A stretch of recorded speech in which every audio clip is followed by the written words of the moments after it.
Sabi ng magulang sa kanyang anak, "Nak, mag-aral kang mabuti ha. Huwag mo kaming gagayahin ni mama mo na walang pinag-aralan."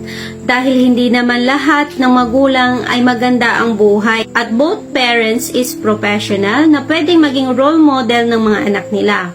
Mas marami pa rin ang mahihirap na nag-fail pa sa studies nila gawa ng kahirapan sa buhay. Kaya kayong mga kabataan ngayon, matuto kayong makontento sa kung anong nakakayanan ng magulang ninyo. Dahil hindi mo alam kung anong hirap na dinanas nila, mabigay lang ang gusto mo.